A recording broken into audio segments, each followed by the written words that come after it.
Hey, you, it's me. I'm the problem, it's me. Hey, it's Jason Cage, Photobly Photo Booth. Look, I'm just going to ramble a bit here. I want to get these things out of my brain. The whole point of this is to show you uh, where I am with my photo booth business, the strategies that I took to get there, and what I plan to do next. That's kind of it. I don't know if this is going to be successful for everybody, but this is where we are so far this year. This is what August 1, right? So we're at $140,000. We're up 89%.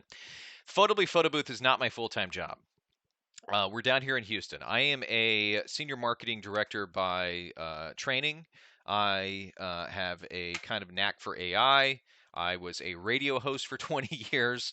I made this transition in 2019 to this particular business to replace some of other income. I spend about 5 hours a week running this business at this point. And this is kind of where we are. This is great in my brain, insane growth. And I want to walk you through some of the thought processes behind what we do. Um, because I feel like there's a lot of confusion in this space, just around business in general, how to do it well, how to do it right, and how to make money in it. That's really it. So again, what I'm saying is not the Bible. There's a lot of people doing it differently than me who are also killing it. I'm just showing you my journey, right? So this is where we are for the year, just to kind of give you an idea. We've already made $140,000. If you want a six-figure photo booth business, it is so completely doable. Um, so let's get into some my fancy slide deck. How I make money. This is it. So Photobly Photo Booth. I'm going to fill these slides out as we go here. Uh, but right out of the gate, I want to say that riches are in the niches. By goodness. This is us. We are Photobly. We are a vintage photo booth rental company, right? That is what we do. We create experiences that people want to use that are into the vintage niche. We've got a couple different products that we do, our Bella's Portrait Booth being one of them, which has been a huge hit. This was our take on glam before glam was even glam. There's a couple other guys who do some similar things. Uh, this is not something that we invented, but I feel like it's something that we improved upon a lot. We also have our classic enclosed photo booths, which we did kind of create and bring back because they're ultra brandable and these are made for brands. And we wanted a system that was super fast and easy to do that, right? We've got something that we call Studio Beam, which is basically a studio photo booth where we can snap pictures and it beams over to a share station. Super, super popular. And then we've got our brand of our roaming photo booth that we really enjoy that does a lot of things for us, right? So this is Photobly. This is a niche. We are super niched in this space. We are vintage. We are not everything. We are vintage, right? That brings me to this point. If you're trying to do everything, you are doing nothing. You want to become, in my brain, the guy or gal when it comes to what you do, right? Think about if you need lobsters. If you're in Chicago, I had a bunch of friends. The good chance that you got your lobster guy, right? Oh, I got my lobster guy. That lobster guy has gotten so good at niching down that he is known as the lobster guy, right? Anybody who needs lobsters knows you got to go to that guy or gal. You want to become known for that. I don't care what it is. You don't want to be a photo booth company. You want to be a very specific person, a very type of photo booth company who delivers very specific results. I say pick one thing and get super good at it. That could be a glam look, right? There's a couple companies that have really done niche down work on that, such as I want to say it's Portraits on White or something like that. .com, I think, is their name, right?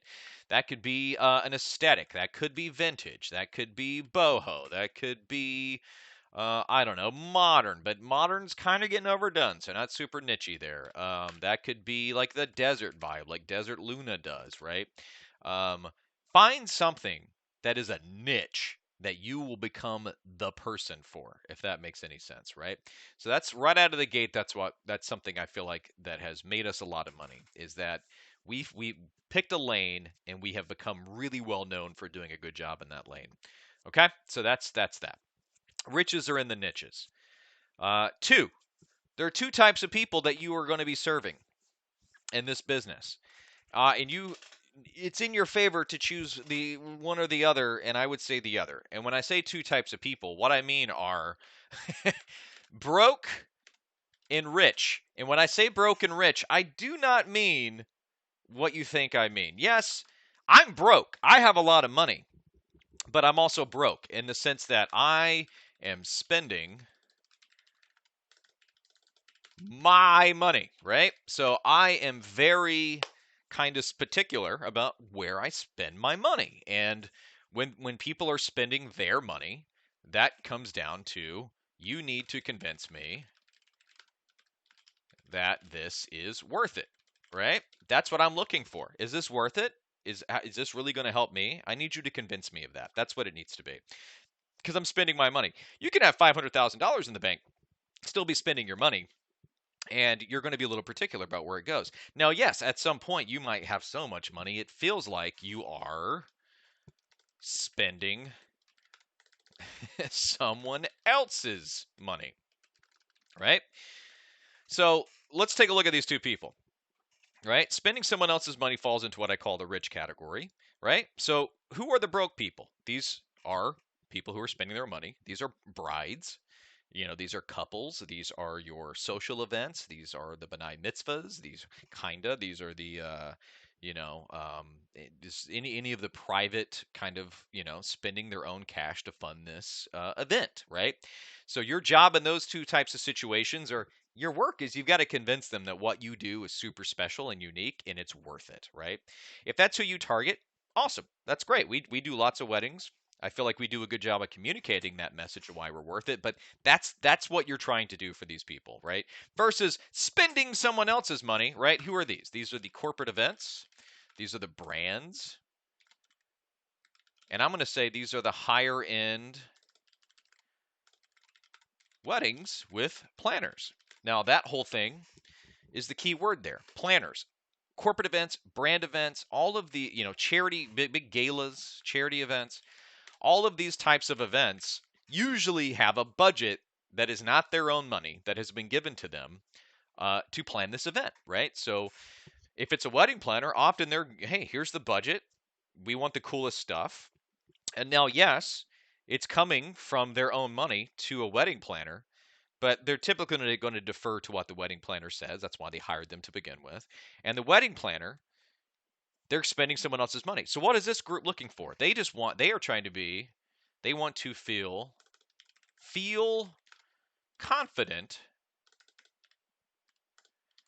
cannot spell, that their problem is solved and they will look good, right? That's it. That's all they want to know. If you've got a corporate event planner who comes to you and they say, we need something really cool and unique. We're planning this, very specific themed event. We think your vintage photo booth is going to be great. Can you tell me more about that?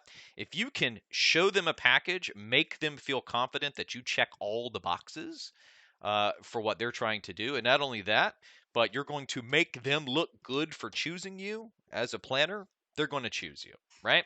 Yes, sometimes it comes down to pricing, but these guys are way less likely to argue about, well, I got this other cheaper price over here, and that seems pretty expensive. Like they're going to pay whatever you just tell them your price is, if you're checking all those boxes, right?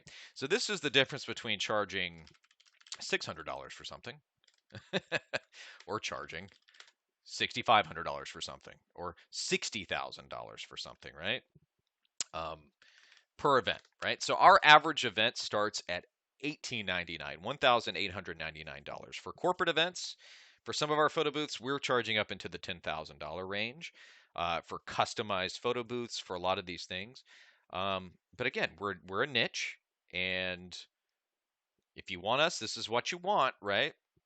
We'll get to that, riches in the niches. And you can charge more when they're spending someone else's money. Something to think about, right? So those are the two types of people. Price anchoring. So this goes back to this. Someone has to be the most expensive. It may as well be you. I know Alan Berg has said this. Lots of people around the world have said this phrase. But what does that really mean? Price anchoring, okay? If I have a product, let's say it's an apple. You go to the grocery store and there's an apple for $1. And you look over in another box, and there's a nice box with like gold trim around it and a glass case over it, and there's an apple in there that cost $60, right? Which one of these apples will you assume tastes better? Just looking at it. The $1 apple that's just sitting in the case full of apples, or the $60 apple that is in its own case by itself, glass case around it. A guy has to come out. He's wearing white gloves when he takes the case off. He picks this apple up. He carefully wraps it in the tissue paper for you and then gives you this magical apple. Actually, no, it's funny because I feel like I forgot who it is. It's a pear company who sends out like pears in the mail. They do have a gold foiled pear, which is this fancy pear, right? This is what is called price anchoring. Not price anchoring, but price perception. I should have changed the name of this. I've been saying the wrong word. Price anchoring is part of this, but really price perception is what we're playing with in this particular talk here, right? So the perception is the more expensive one is going to be better. Yeah. Which is why if there's a photo booth that looks really cool, it's in a great niche, but man, it cost, $1,900 for 2 hours versus this other company who's got a ring light photo booth over here, unniched, not much going on, for $650, right? Or not even that, maybe $650, and they're going to give me 4 hours, right? I am more likely, if I am looking for something nice, and I'm like, man, this is a nice presence, this website, which we're going to get to in a second, the branding looks great. This price anchor here makes me feel like these guys are going to do a better job than these guys, right? Now, if I'm broke and I don't care about quality, then this is who I'm going to go for, right? But if you're solving problems for me and I'm in that rich person category and you're making me feel confident, this is going to be a great decision. This is it, right? So this also goes back to stop pricing based on your feeling about money. Okay? This is a big point here. We all have feelings we grew up with about money. Rich people don't even think about money. They don't care how much it was. The people who had everything they wanted growing up, it's great. Is this something I want? How much is it? Cool. Is it something I can get? Great. Does this solve my problem? Great. Broke people like me, you will have a tendency to want to price your offerings not based on what it's worth or what it can get and what the market can bear, but what you think it's worth. And I guarantee you, your thought is probably wrong. So you're probably way too cheap, right? This is a big thing here. Price anchoring. You can charge. There's no reason why. It's funny. I used to think, wow, charging $2,500 for an event, that seems insane to me. But now I've done it so many times, I feel like we could probably up our price a lot more. Like, it's not up to me to decide what the market's willing to pay for your product. Only how you package your product, the niche that you decide to get into, right? In this case, apples. How you package it, how you position it, how you brand it, and the types of people that you are selling it to. Okay? So this goes into branding. This is the key here, right? That same apple was branded in a nice box, that glass case, right? Or like you think Harry Pears, Harry whatever the brand was. I just thought of it. It's a real brand. If you Google Pears and Harry, it'll pop up.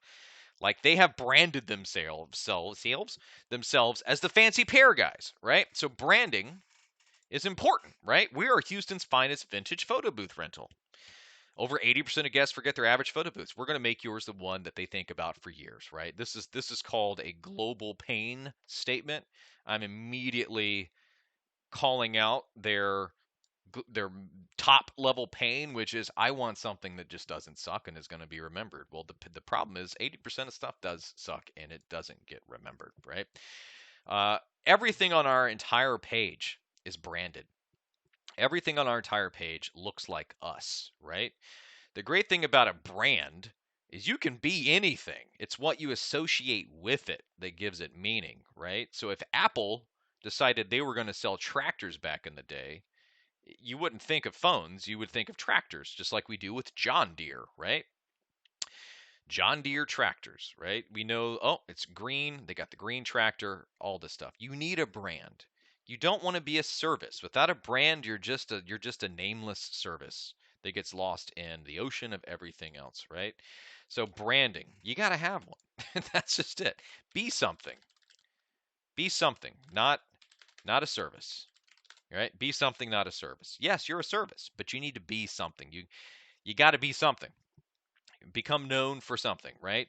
So you got to think about, how am I going to develop a brand? And a brand is really a feeling, right? It's a look, it's a vibe, and it's what you associate with that brand.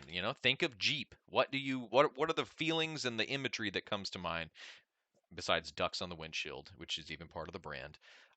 For that, right? You got to have something to tie all these things to. So be something. And when I say a brand, again, riches are in the niches. You need to be something that's not the same as everybody else. If you're, flash camera photo booth, okay, great, but can you get better than that? Is there something more specific, that a word or a phrase or something you can tag your whole existence onto? So branding, that's a whole thing in itself. But you got to have it. I feel like that's one of the things that we did well, was we have branded ourselves, we have niched ourselves, and we have priced ourselves into a pretty top tier offering. We're not the cheapest. We're definitely not the cheapest. Our packages start, pretty high, close to $2,000 and higher. And for some of our more premium events and clients, way more than that, right? These our enclosed photo booths are in the $2,500 to $6,500 range, and up higher, closer to 10 and 11 and above, and even higher than that. And by no means am I charging anywhere near what a lot of photo booth companies are charging. So branding. So let me give you a quick roadmap. Here's the roadmap that I took to get where we are today, right? So my step one in 2019, actually, I would say 2013 is when I developed an idea for a product. Again, it was not something that I created. I saw a vintage photo booth type camera photo booth up in Chicago. I thought that's a really slick idea. I remembered how they did it. I'm really good at reverse engineering concepts, and I thought there's a lot of stuff that could be done better there, as far as texting and social sharing and printers and these sort of things, which I didn't know anything about at the time. I developed an idea. Right? So 2019 rolls around. I decide, you know what? Let's see if this idea is actually something I want to do. So I validated the product before I ever spent money on it. This is such a key point here that everybody gets backwards. A lot of people go out and they buy their photo booth or they buy their gear and then they go, great, what do I do with it? Right? You haven't validated anything.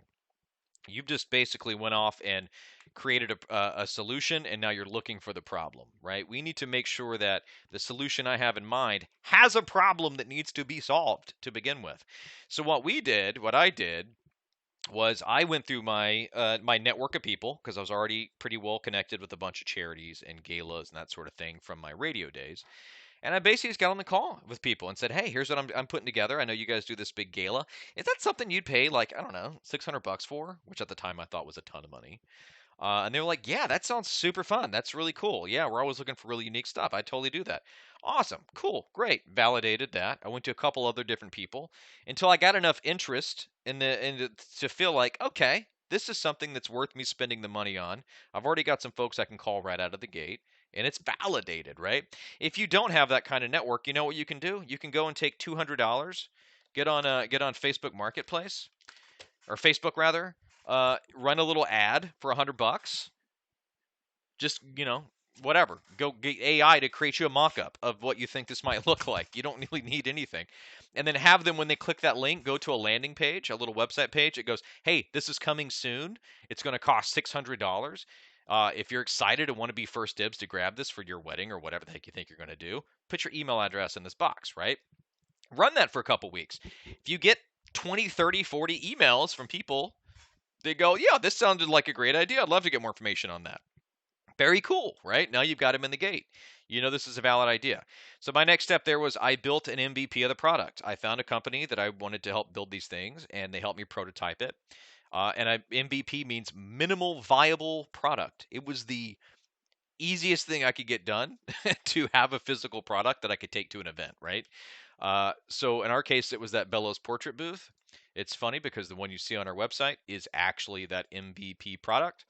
I just made sure that it looked the way I wanted it. It had the parts and the vibe that we were going for. What's funny is I didn't know how any of this worked. I didn't even know what a hot shoe was that goes on a camera.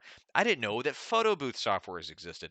I was literally Googling like photo slideshows. I was trying to figure out how to make this work. I knew nothing about it, right? It was to the point where our first event, I kind of ended up figuring out how to get this thing hooked up. I didn't know how to take black and white photos. This is so funny, right? I literally just turned the screen black and white so that when they took the photos and it popped up in the live preview using like the Canon EOS, camera software, they saw black and white photo. But I knew enough about it to get it done. And they loved it. That was a great event. I went back home, put them in Photoshop, actually turned them black and white, put them in a big gallery, right? Because part of this delivery process was they just got a little ticket, and the ticket took them to our website where they could find an online gallery. Since then, it's vastly improved, but that was the MVP, right? I validated it, I built it, I got the product to market, right? Which brings me to the next thing. I got customers. As soon as I had a product that I could do, I got customers. I was on the phone calling anybody and everybody saying, hey, here's this really cool thing I have. Here's a picture of it that I just took like literally in my house in a nice little, setting. Is this and told them about it, gave them the pitch. Yeah, cool. Again, I was only charging $600 to start with. Got a few customers lined up, right? Awesome. But now I had money. And what did I do with that money? I went off and had a pro photo shoot done to take great marketing materials of that booth. I rented a little rental studio. I hired a photographer that I knew from just family photos we had done. She came out. She took a ton of shots. And this is actually one of them, believe it or not. That's my wife sitting right here. And we had a bunch of great photos, which is what you got to have to sell stuff to people. They want to see it, right? So now I had this great kind of binder of awesome detail shots and marketing photos. So the next thing I did was I built a website right out of the gate, right? So I'd already developed a brand name that I wanted. I actually used a website. I forgot where it was, where you can actually kind of crowdsource these names, where you kind of tell them what you're looking for, and they will just start spitting out a bunch of names that also happen to have open.com URLs. You select the one you want, and then that person ends up getting paid the $200 or whatever it is you said you'd pay for it, and now you got yourself all the things you need, right? So I built a website super quick. Again, this was an MVP just to get it up. But I had some great marketing photos at that point, so it wasn't really that hard, and it didn't really look that bad because most websites, that's the number one thing they lack are actual good photos of their service. So I got that up. Photobly.com was born. I then started just going off on a marketing blitz. I marketed to wedding planners at an attractive price. I just wanted to get the first gigs because I needed reviews. I needed some validation that this has been done before and people liked it, right? So I networked with wedding planners. One of the first things we did that actually drew the attention of a wedding planner was a contest on a Facebook foodies group. I hit up the admin of that group and said, "Hey," in my brain I was thinking, "Wow, this will target a bunch of restaurants. Maybe that's a good thing since they do lots of Christmas parties and stuff." That was my first thought when I started with this thing. So I did this little giveaway using my great marketing photos as part of that post on the Facebook foodies group with the permission of that, the admin's one who posted it, to where they got a free 3-hour activation with Photobly, this really cool photo booth company. From that, turns out wedding planners like food. Turns out event planners like food. And they were all part of that foodies group. Saw it. I immediately started getting messages. Hey, this is so great. Do you do weddings? Do you do this with it? Yada, yada, yada. And I was like, yeah, totally, absolutely. And so I ended up networking in through that. Met a bunch of wedding planners that spread the word. That's where things really got off the ground for me, was creative marketing, which goes back to who am I figuring out who you're targeting, and then where do those people hang out. And it may not necessarily be where you think it is. You don't have to go find a wedding planner group. Just think, what do humans who happen to be wedding planners, where do they go? What do they like to do? Where might I get in front of their eyeballs? You could also do free events, right? Say, hey, just hit up these galas and say, hey, I see you got this giant luncheon coming up. Tell you what, we do this really cool thing. How about I just come in and get this thing set up? We'll do it like as an in-kind donation, as it's called. And in exchange for that, typically I would charge $1,000 for this. So just give me whatever $1,000 worth of your sponsor package is, like, get my name and some things. And then you go do the event, you put your logo in all the pictures, you make sure the text that guests receive have your website in it. Like, you go to these events that your audience will be at, right? So galas, guess who goes to galas? Rich people, right? So that's who you want to be in front of.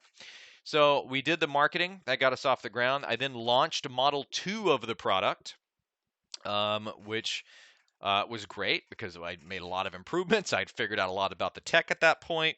Figured out what Breeze Kiosk was, figured out how to do all these things. This booth, again, still does not operate like a regular photo booth because that's not how I designed it.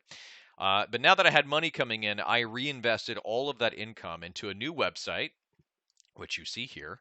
I invested that in SEO, right? I should say the full brand kit too. A brand kit is basically a binder that is like the rules for your brand. Here's all your colors. Here's how to use the colors. Here's the fonts. Here's how to use the fonts.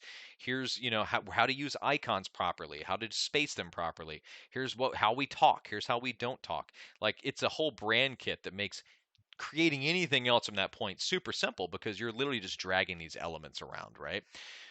So that was one of the biggest things we did in SEO. So SEO, search engine optimization, we rank really high for very specific keywords that really matter to us, right, in our niche.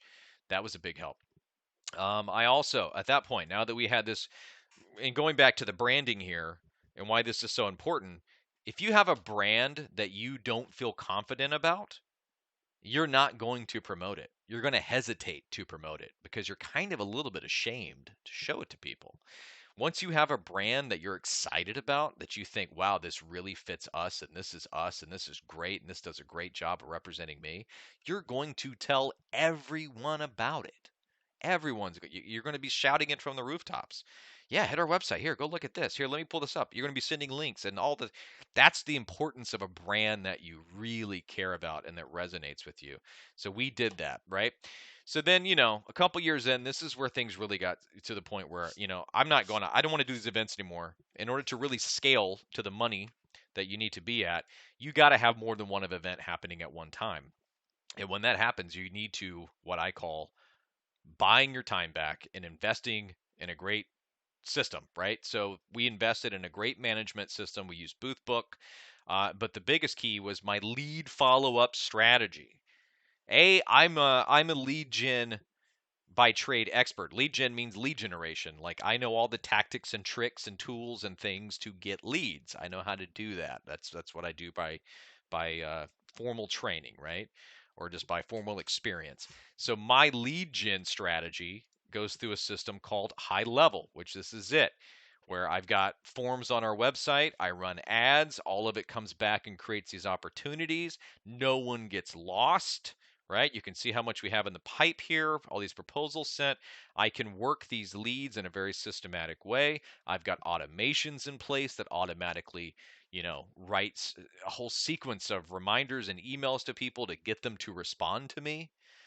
So that I'm not chasing down leads. They don't ghost me as much because you've got these types of things like you see here. That's like sending them an email. It's waiting 2 minutes. It's going to send them one 24 hours later. It's going to send them a text. All these reminders, right, to get them to engage with us. Having a proper lead follow-up strategy is the key to making money from every single lead. What you don't want is to be losing these in a Gmail inbox, forgetting who you've sent what to, waiting too long to respond to people. Time to lead is a big phrase in the marketing world, which is from the time a lead comes in to the time you actually contact and make a contact with them. That time is very important, and it needs to be less than 5 minutes. So that's where automations come in. And then I bought my time back and I hired staff. I've got a great staff of people that actually go out and do my events. All of my staff have come from the radio or TV industry.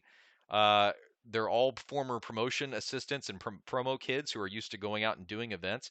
The key to my success is not having warm bodies.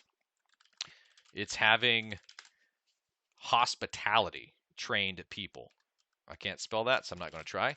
Uh, they're all trained in hospitality, meaning they know how to interact with people. They know how to smile. They know the importance of working the crowd and not just being a warm body who's touching a screen, right? You don't want an attendant. You want a host. You want someone because you got to realize the people you send out to these events, that's 90% of your product is that person. They are your company, right? That's 90% of what you sell is the attendant. The other stuff is just the output that comes from the gear, but the gear isn't you. we, right? So you got to hire a good staff. So I've got a really good staff. I pay them insanely well. I charge a lot, which allows me to pay them well, which allows them to do great work and stay motivated to stay with me. I also have a really great virtual assistant team. I say virtual assistant, and I feel like everyone has the completely wrong idea of what a virtual assistant should be doing. A virtual assistant is not someone you assign tasks to. A virtual assistant is someone you hire and give a role to that they own, right? My virtual assistant, she is my event coordinator. It's just like if I had hired her to come work in my office. She happens to be remote and she works on a block of hours that I buy each month that I can expand or, shrink depending on demand, but that's what she does. She owns that role. I've got a graphics person who's also in conjunction with her who owns the graphics role. I've even got a person who does all my accounting behind the scenes now. They own that, right? They know what they have to do. I give them a lot of autonomy to get it done, and they only reach out to me when they have problems, right? So don't be the person who's just delegating tasks. Delegate the whole job. Like give them really good SOPs. That does bring me back to SOPs, which SOP stands for Standard Operating Procedure. If I do anything more than once, I am going to record it. I feed it into an AI that I have created that will then spit out a super clean SOP, Standard Operating Procedure, right? So these are called GPT General SOPs. So like here's an example of one, right? So at the top, it's got a nice YouTube video of me walking through that process. And all I had to do was drop that video into a folder, and AI created my entire step-by-step process here on how to complete that thing, even with the facts section, right? So this is super huge. And all of these get uploaded to a drive. They're very easy to search for what they need to find so that staff can easily watch a video of me doing it and then follow this if they want to as well, right? So you need to create an SOP for everything you do. Everything you do or that they would need to do, just do it once, record it, and then create an SOP so they can go back and do it. If you're not doing this, you're not offloading your skills. And you have to offload your skills to someone else. In other words, you're trapped in your business, right? This goes back to I bought back my time. Because in the beginning of your business, you're trading your time for money. And then as you get more money, you start trading that money for getting your time back. You start spending money on people so that you buy your time back. And the way you're going to quickly get to that point is by creating those SOPs. And I've got so many, so many SOPs. So many SOPs for everything, right? And the great thing about this that I have these now is I can feed these into an AI chatbot, which I actually do have as well. So where if they have a question, they can just go ask the chatbot, and that chatbot's got all of my SOPs as a knowledge base to go, oh yeah, here's what you got to do, and here's how you do it, right? And here's the actual SOP to go read if you need to go read it. Standard operating procedures. So that's where I have gone in the past 5 years. We started off, I think we made 40 grand the first year, and every year we have at least doubled since then, right? You can see that I'm already 89% above where I was last year at this time.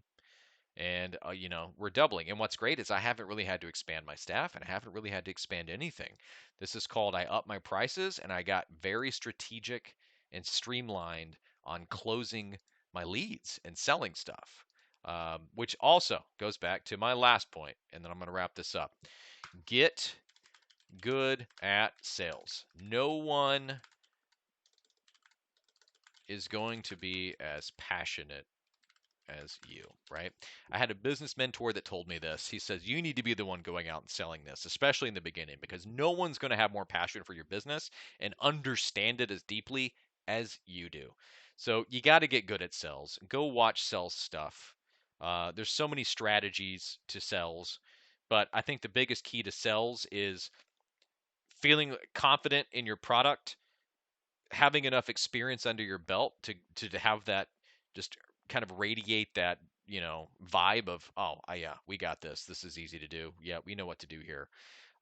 Sales go bad when again you're breaking what we talked about earlier, which is You're not making them feel confident that their problem is going to be solved and that they will look good, right? Because this is the customer you want.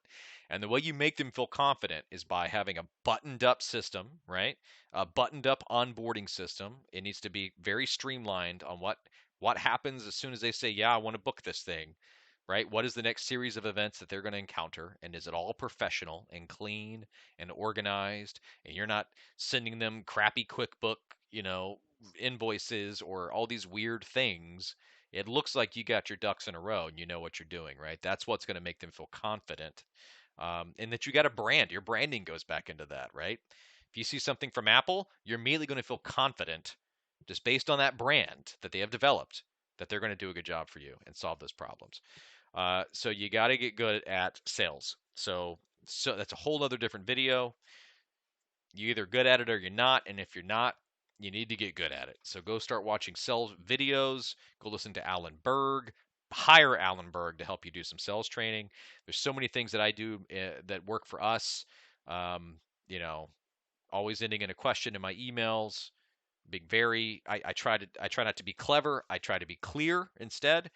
So don't use big words. I even put everything on a 5th grade reading level just to make sure it's all super understandable to people because they don't know this stuff, right?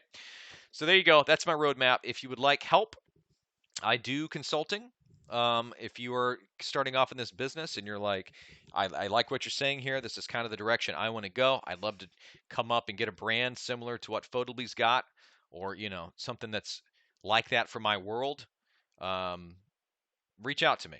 Just reach out to me. I'll put a link in the comment. Happy to chat. It's not the cheapest for my time, but if you want to invest in getting this done right and kind of get the steps and kind of audit where you currently are and see what you might can do better, or you just want some marketing tips and tricks and advice, or some sales tips and tricks and advice, I can help you do that. This is what I do for a living. So if you want help with your website, me to give it a deep audit to be like, here's what I would do to make this convert better, because your website's entire goal is to do nothing but convert a visitor into a lead. That's it. Uh, let's chat. So again, thank you so much. I hope this was informative and I didn't ramble too much, even though I'm sure I am. And have a good day.